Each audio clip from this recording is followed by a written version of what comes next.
आज के इस डीप डाइव में हम एक बहुत ही गहरे और थोड़े असहज करने वाले सवाल का सामना करने वाले हैं। मतलब एक ऐसा सवाल जो हम शायद रोज खुद से पूछते हैं। बिल्कुल, और ये सवाल है कि हम जो दुनिया को दिखाते हैं क्या वो हमारा सच है या फिर बस हालात का दिया हुआ कोई मुखौटा है। हाँ, एग्जैक्टली। तो आज हमारे पास एक बेहद दिलचस्प स्रोत है, the mirror of self manifestation, यानी आत्म प्रकटीकरण का दर्पण के कुछ अंश। और ये एक ऐसा लेख है जो सीधे तौर पर भगवत गीता के दर्शन पर आधारित है जी। और ये स्रोत बहुत ही संक्षिप्त है, लेकिन इसकी गहराई कमाल की है। सही कहा। हमारा मिशन आज ये डिकोड करना है कि हम अपनी पहचान को कैसे गढ़ते हैं। ये एक ऐसी चर्चा है जो ये सोचने पर मजबूर कर देगी कि हम अपनी कहानी के लेखक खुद हैं या सिर्फ एक किरदार जो पहले से लिखी हुई स्क्रिप्ट पढ़ रहा है। देखिए, इस छोटे से स्रोत में जो दर्शन छिपा है ना, वो मानव मनोविज्ञान की कई परतों को एक साथ खुलता है। ये सिर्फ कोई पुरानी दार्शनिक बात नहीं है, हाँ, बल्कि ये आज के व्यवहारिक मनोविज्ञान और हमारी रोजमर्रा की उलझनों का सीधा समाधान है। इसमें जो बातें कही गई हैं वे हमारे आत्मनिरीक्षण के तरीके को पूरी तरह से पलट सकती हैं। इससे थोड़ा ऐसे समझते हैं, जब हम एक साधारण आईने के सामने खड़े होते हैं तो भौतिक विज्ञान का नियम बहुत सीधा होता है, प्रकाश टकराता है और वापस आता है। बिल्कुल, जो है वही दिखता है। हाँ, मतलब चेहरे पर कोई थकान है या कोई दाग है तो वो एकदम साफ दिखेगा, वहां कोई भ्रम नहीं है। लेकिन ये स्रोत जिस आईने की बात कर रहा है वो शीशे का नहीं बना है। सही बात है। ये हमारी अपनी पहचान का आईना है और स्रोत की सबसे पहली पंक्ति ही हमें एक गहरे द्वंद्व में डाल देती है। पंक्ति है, देखना क्या है, खुद को दिखाना क्या है। ये पंक्ति ना उस खाई की तरफ इशारा कर रही है जिसे हम इंसान हर रोज जीते हैं। देखना यानी हमारी आंतरिक सच्चाई, अच्छा, हम अकेले में खुद को कैसे महसूस कर रहे हैं, और दिखाना यानी वो आवरण जो हमने समाज के लिए ओढ़ रखा है, जो हम बाहर प्रोजेक्ट करते हैं। बिल्कुल, भगवत गीता के दर्शन में ये हमारे भीतर के सत्य और बाहरी दुनिया की अपेक्षाओं के बीच के तनाव को दर्शाता है। ये सिर्फ आंखों से देखने की बात नहीं है, ये एक बहुत बड़ा मनोवैज्ञानिक संघर्ष है कि हम वास्तव में क्या हैं और समाज के सामने क्या होने का दावा करते हैं। अगर इसे हम एक रोजमर्रा के उदाहरण से जोड़ें तो ये बात और भी साफ हो जाती है। हाँ, बताइए। मान लीजिए कोई एक बहुत ही महत्वपूर्ण जॉब इंटरव्यू के लिए जा रहा है, वो दरवाजे के बाहर खड़ा है और अंदर से वो बहुत डरा हुआ है।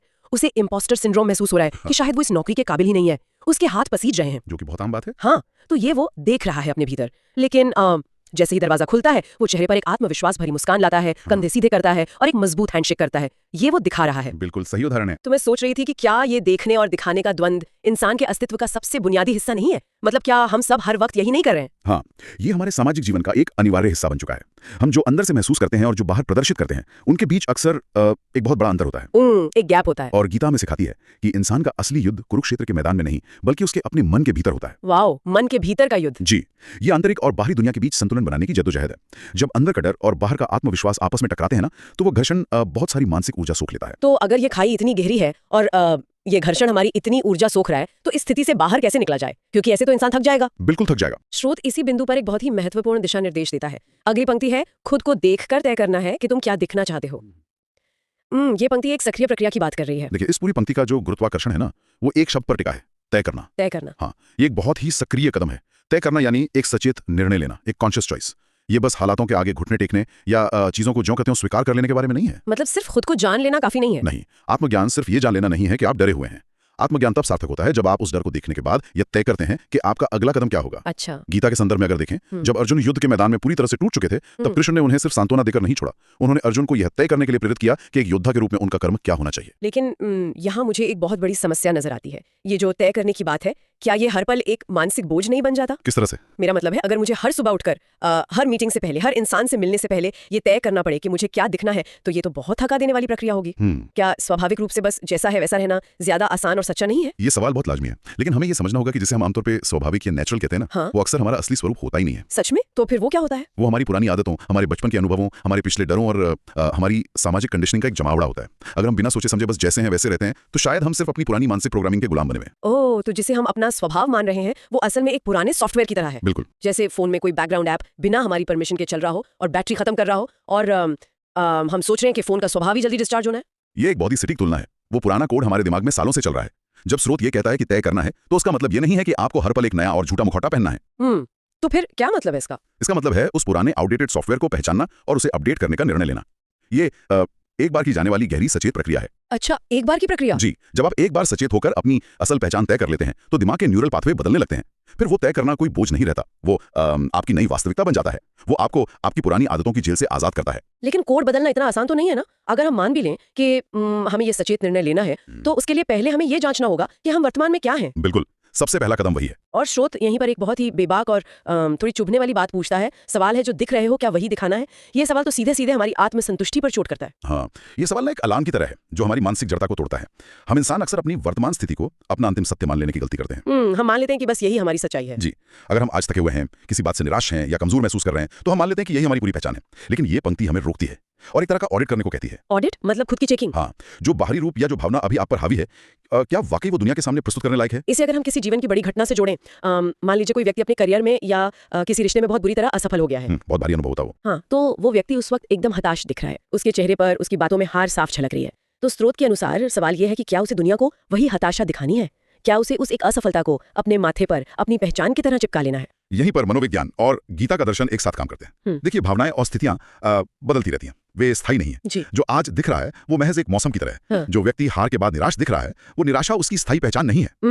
मौसम की तरह है, ये बहुत अच्छी बात कही आपने। मनोवैज्ञानिक भाषा में कहें तो मैं उदास हूं और मैं उदासी का अनुभव कर रहा हूं, इन दोनों बातों में बहुत बड़ा फर्क है। हाँ, मतलब एक में उदासी आपकी पहचान बन गई और दूसरे में वो सिर्फ एक अनुभव है। बिल्कुल। अगर वो व्यक्ति दुनिया को लगातार वही निराशा दिखाता है, तो वो उस अस्थायी अनुभव को अपनी स्थायी पहचान बना रहा है।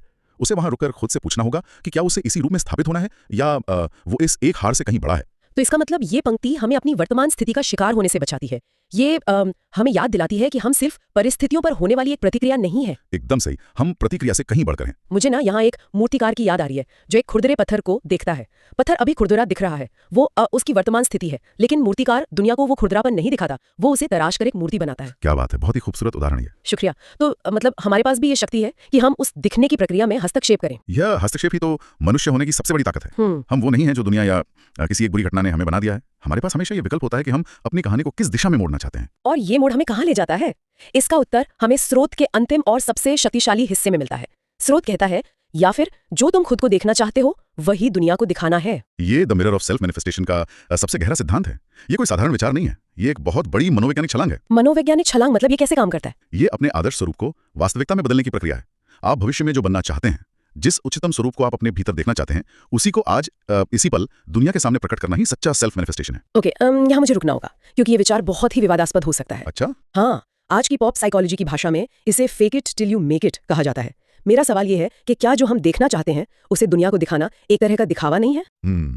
मैं समझ रहा हूँ आप क्या कह रही हैं। मतलब अगर कोई अंदर से पूरी तरह टूटा हुआ है, डरा हुआ है, लेकिन वो दुनिया के सामने एक निडर और मजबूत इंसान की तरह बर्ताव करता है, तो क्या वो खुद से और दुनिया से झूठ नहीं बोल रहा है? क्या ये सिर्फ एक PR स्टंट नहीं है? ये शंका ना बहुत स्वाभाविक है, लेकिन fake it till you make it और सच्चे मैनिफेस्टेशन में ना जमीन आसमान का अंतर है। वो कैसे? जब कोई इंसान दिखावा करता है तो उसके पीछे का इरादा धोखा देना होता है। वो अपनी कमियों को छुपाकर कोई गलत फायदा उठाना चाहता है। उसकी जड़ में अहंकार और गहरी असुरक्षा होती है।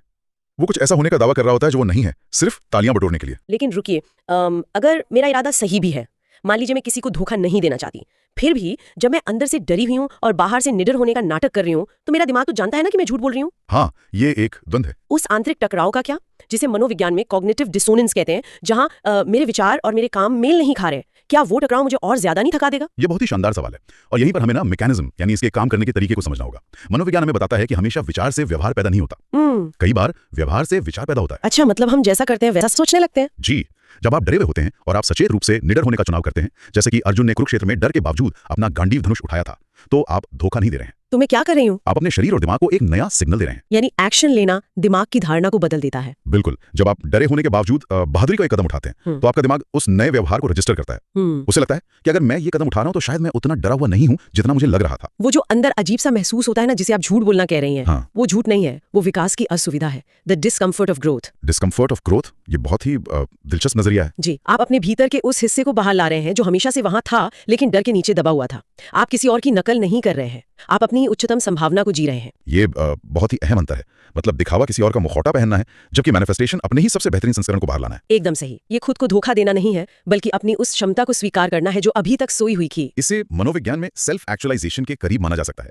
वो बनने की प्रक्रिया जो आप असल में बनने के काबिल हैं। जब आप जानबूझकर उस आदर्श स्वरूप को दुनिया के सामने रखते हैं, तो आपका पूरा नर्वस सिस्टम, आपकी बॉडी लैंग्वेज और आपका व्यवहार उस नए सत्य के सांचे में ढलने लगता है। वाव। और ये कोई रातों-रात नहीं होता, ये एक अभ्यास है। जब आप बार-बार वो व्यवहार करते हैं जो आपके आदर्श स्वरूप से मेल खाता है, तो धीरे-धीरे वो आदर्श ही आपका स्वभाव बन जाता है। तो अगर मैं इसे सही समझ रही हूँ, तो ये पूरा दर्शन सिर्फ एक दार्शनिक विचार नहीं है, बल्कि खुद को रीप्रोग्राम करने का एक पूरा ब्लूप्रिंट है। बिल्कुल एक प्रैक्टिकल ब्लूप्रिंट है। ये यात्रा शुरू होती है उस आईने के सामने खड़े होने से, जहां हम अपने देखने और दिखाने के बीच की खाई को महसूस करते हैं। और फिर वो यात्रा उस पुरानी कंडीशनिंग को तोड़ने की तरफ बढ़ती है, ये सचेत निर्णय लेकर कि हमें अपने पुराने सॉफ्टवेयर का गुलाम नहीं रहना है। फिर ये हमें अपनी वर्तमान स्थिति का ऑडिट करने को कहती है, ये समझने को कि जो असफलता या जो भावना हम आज महसूस कर रहे हैं वो हमारी पूरी किताब नहीं है, वो सिर्फ एक पन्ना है। सही कहा। हमें दुनिया को वो एक पन्ना अपनी पूरी कहानी के तौर पर नहीं दिखाना है। और अंततः ये हमें उस शिखर पर ले जाती है जहां हम दुनिया के सामने अपने सबसे वांछित, सबसे ऊंचे स्वरूप को पूरी हिम्मत के साथ प्रकट करते हैं। ये कोई अहंकार भरा कदम नहीं है, ये अपनी इंसानियत को उसकी पूरी गरिमा के साथ जीने का एक साहस भरा प्रयास है। आत्म प्रकटीकरण का दर्पण हमें ये दिखाता है कि हम क्या हो सकते हैं। ये सच में एक बहुत ही ताकतवर विचार है। मतलब आज के दौर में जहां सोशल मीडिया पे हर कोई अपनी जिंदगी का सिर्फ एक चमचमाता हुआ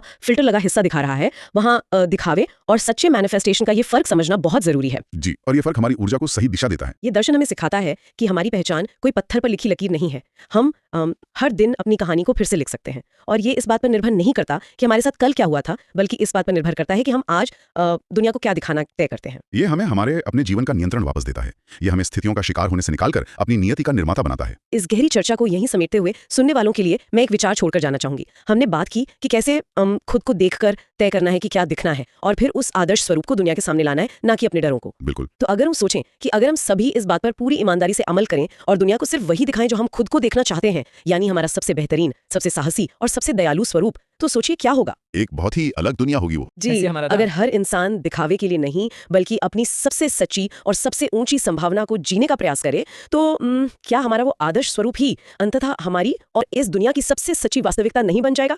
इस बारे में जरूर सोचिएगा।